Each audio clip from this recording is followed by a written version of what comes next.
జై హింద్ అందరికి. ఈ రోజు మనం ఈ వీడియోలో డిస్కస్ చేయబోయే టాపిక్స్ ఏంటంటే, నెంబర్ 1 అసలు స్లాట్ బుకింగ్ లో ప్రిఫరెన్స్ 1 అంటే ఏంటి, ప్రిఫరెన్స్ 2 అంటే ఏంటి, ప్రిఫరెన్స్ 3 అంటే ఏంటి, ప్రిఫరెన్స్ 4 అంటే ఏంటి. ఒకవేళ మీరు ప్రిఫరెన్స్ 1 లో వీక్ 1 ఇచ్చి, ప్రిఫరెన్స్ 2 లో వీక్ 2 ఇచ్చి, అలాగే ప్రిఫరెన్స్ 3 లో వీక్ 4 ఇస్తే మీకు ఆ వీక్ లోనే ఎగ్జామ్ వస్తుందా లేకపోతే చేంజ్ అయ్యే అవకాశం ఉందా. నెంబర్ 2 పాయింట్ ఏంటంటే, ఇప్పుడు మనకి ఎగ్జామ్ జరుగుతుంది అంటే మే 30 కల్లా ఎగ్జామ్స్ అనేవి కంప్లీట్ అయితే మనకి కీ ఎప్పుడు వస్తుంది, గ్రౌండ్ ఎప్పుడు ఉంటుంది, ఫైనల్ మెరిట్ లిస్ట్ ఎప్పుడు ఉంటుంది. అలాగే మూడో పాయింట్ ఏంటంటే, అసలు ఎస్ఎస్సి జీడీ అంటే 2026 ఎగ్జామ్ రాయిపోతున్న వాళ్ళందరికీ safe score expected cut off అని కాకుండా మీ అందరికీ ఒక కొత్త కాన్సెప్ట్ తో ఒక వీడియో చేయాలనుకుంటున్నాను. ఎంత స్కోర్ రావాలి అని ఒక ఐడియా వస్తుంది ఆ వీడియో చూడగానే. ఆ వీడియో మీ కావాలి అంటే కింద ఖచ్చితంగా అందరూ కామెంట్ చేయండి. లేదు అంటే ఆ టాపిక్ గురించి నేను డిస్కస్ చేయడం మానేస్తాను. దానికోసం ప్రిపరేషన్ అయితే చాలా చేశాను. ఆ వీడియో కోసం మిమ్మల్ని ఒకసారి అడుగుదాం, ఎక్స్పెక్టెడ్ కావాలా వద్దా అని. సో ఎక్స్పెక్టెడ్ కాదు, 100% జెన్యునే, కరెక్ట్ గా అవుతుంది అది. సో అది కావాలనుకుంటే ప్రతి ఒక్కరు, మళ్ళీ చెప్తున్న ప్రతి ఒక్కరు కింద కామెంట్ చేయండి ఎస్ అని. ఠీకే. నెక్స్ట్ ఇప్పుడు ఈ ఫస్ట్ మనం డిస్కస్ చేసే టాపిక్ ఏంటంటే, ఇంకొక విషయం నేను ఒక విషయం చెప్పాలనుకుంటున్నాను. ఏంటంటే మనం నిన్న కంటిన్యూస్ గా 4 వీడియోస్ అప్లోడ్ చేసాం అనమాట. ఒకటి రిజల్ట్ వచ్చాయని, రిజల్ట్ కాదు సారీ, ఎగ్జామ్ డేట్స్ వచ్చాయని, అలాగే స్లాట్ బుకింగ్ అనేది కొత్తగా వచ్చింది కదా, స్లాట్ బుకింగ్ ఎలా చేయాలి అంటే ఏంటి, స్లాట్ ఆప్షన్ అంటే ఏంటి, ప్రిఫరెన్స్ అంటే ఏంటి, దాని గురించి ఒకటి చేశాను. నెక్స్ట్ ఇంకో వీడియో ఏంటంటే అసలు స్క్రీన్ రికార్డ్ చేసి ఎలాగ అప్లై చేయాలి, స్లాట్ బుకింగ్ ఆప్షన్స్ ఎలాగ ఇవ్వాలని చెప్పేసి ఒక వీడియో చేశాను అనమాట. ఆ వీడియోస్ ఇప్పటివరకు ఎవరైనా చూడకపోతే మన ఛానల్లోనే ఒకసారి చూడండి, క్లియర్ గా అర్థమవుతుంది. ఇప్పుడు ఏంటంటే ఆప్షన్ 1, అలాగే ఆప్షన్ 2, ఆప్షన్ 3, ఆప్షన్ 4, అదే option or preference something. So ఇప్పుడు ఆ ప్రిఫరెన్స్ లో మీరు ఒకవేళ ప్రిఫరెన్స్ 1 లో మీరు వీక్ 4 ఇచ్చారు, అలాగే ప్రిఫరెన్స్ 2 లో వీక్ 3 ఇచ్చారు, కానీ మీకు అదే వీక్ లో ఎగ్జామ్ వస్తుందంటే నేను ఖచ్చితంగా చెప్తాను, 100% షూర్, గుర్తుపెట్టుకోండి, ఆ వీక్ లో ఖచ్చితంగా వచ్చే అవకాశం 50-50 అంతే.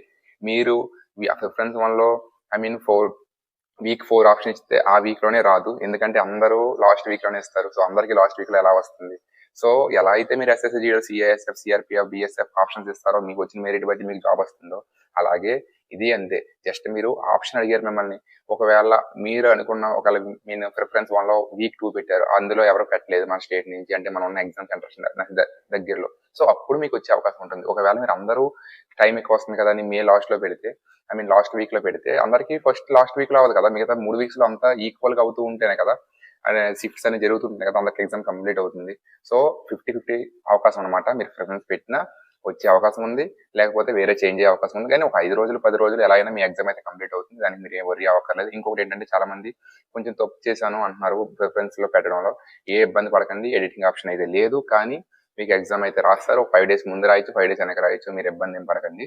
సో అది ప్రిఫరెన్స్ గురించి అందరికీ క్లియర్ అయింది అనుకుంటున్నాను. నెక్స్ట్ పాయింట్ ఏంటంటే, ఒకవేళ మే 30 వరకు ఎగ్జామ్స్ అనేది కంప్లీట్ అయితే, మనం గత 3 సంవత్సరాల నుంచి నోటిఫికేషన్ చూసుకున్నట్లయితే, మనకి ఎగ్జామ్ కంప్లీట్ అయినా, ఇప్పుడు లేట్ అయింది కాబట్టి ఎగ్జామ్, మనకి ఖచ్చితంగా 1 మంత్ లోపే, అంటే 20 డేస్ నుంచి 1 మంత్ లోపు మనకి ఖచ్చితంగా కీ అయితే రిలీజ్ అయిపోద్ది. అంటే మీ పేపర్ అనేది మీ మెయిల్ కి రావడం అయితే జరుగుతుంది. మీరు డౌన్లోడ్ కూడా చేసుకోవచ్చు ఎస్ఎస్సి సైట్ లోకి వెళ్ళి. సో వన్స్ మీకు కీ వచ్చిందంటే మీరు ఆ స్కోర్ ఎంతో తెలుస్తుంది.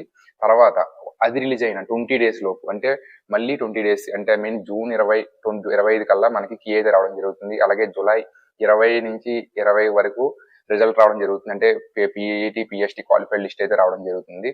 సో మనకి జూలై 20 తారీఖు కల్లా మీరు ఎగ్జ్యూమ్ చేసుకున్నా సరే, పిఈటి, పిఎస్టి రిజల్ట్ అనేది, క్వాలిఫైడ్ లిస్ట్ అనేది మీకు రిజల్ట్ వచ్చిన విత్ ఇన్ 1 మంత్ లోపు మన గ్రౌండ్ జరగడం. సో ఆగస్టు 15 అనేది మీరు ఎగ్జాక్ట్ గా లాస్ట్ టార్గెట్ పెట్టిన ఆగస్ట్ 15 కల్లా మీకు ఖచ్చితంగా గ్రౌండ్ ఉండే అవకాశం 100% ఆగస్టు 15 లోపే. ఇది మటుకు బాగా బ్లైండ్ గా ఫిక్స్ అయిపోండి. ఆగస్ట్ లోపు ఖచ్చితంగా గ్రౌండ్ ఉండే అవకాశం అయితే ఉంటుంది. ఐ హోప్ అందరికీ మీకు ఈ వీడియోలో నేను చెప్పిన పాయింట్స్ అన్ని అర్థమై అనుకుంటున్నాను. అర్థమై ఉంటే నేను మళ్ళీ చెప్తున్నాను, ఎక్స్పెక్టెడ్ కాదు, ఎజ్యూమ్ కాదు, నేను ఒక కొత్త విధంగా ఇప్పటి వరకు యూట్యూబ్ లో ఎవరు అలా చేయలేదు. అలాగా ఒక వీడియో ప్రిపేర్ అయితే ఆల్రెడీ నేను కంటెంట్ మొత్తం ప్రిపేర్ చేసేసి టేబుల్ వేసి ఉంచాను. కట్ ఆఫ్ అనేది ఎలా ఉంటుంది, ఎలా వేరీ అవుతుంది, ఏ పోస్ట్ కి ఎలా కట్ ఆఫ్ డిసైడ్ చేస్తారు అని. ఆ వీడియో కావాలంటే ఖచ్చితంగా మీరు చేయవలసింది కింద కామెంట్ లో ఎస్ అని కామెంట్ చేయండి చాలు. నెక్స్ట్ వీడియో అదే ఉంటుంది మీ అందరి కోసం. Thank for watching. జై హింద్.